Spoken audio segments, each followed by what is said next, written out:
প্রযুক্তি বিশ্বের অন্যতম শীর্ষস্থানীয় প্রতিষ্ঠান অ্যাপল তাদের নতুন ও সবচেয়ে পাতলা স্মার্টফোন আইফোন এয়ার উন্মোচন করেছে গতকাল। সম্পূর্ণ টাইটানিয়াম ধাতুতে মোড়া স্মার্টফোনের সামনে ও পেছনে ব্যবহার করা হয়েছে সিরামিক শিল্ড গ্লাস। 256 জিবি মডেলের দাম নির্ধারণ করা হয়েছে $999।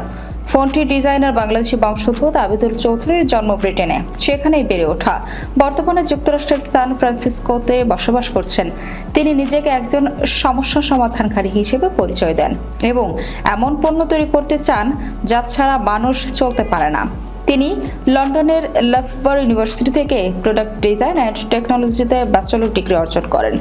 আবুধাবি সম্পর্কে খুব বেশি তথ্য না পাওয়া গেলেও তার লিঙ্কডইন প্রোফাইল ঘেঁটে জানা গেছে, মিস্টার চৌধুরী ক্যালিফোর্নিয়ায় চলে আসার আগে লন্ডনে কিছুক্ষণ ফ্রিল্যান্সার হিসেবে কাজ করেন এবং 2019 সালের জানুয়ারিতে অ্যাপলের সঙ্গে কাজ শুরু করেন। তিনি গত 7 বছর যাবৎ অ্যাপলের সঙ্গে কাজ করছেন।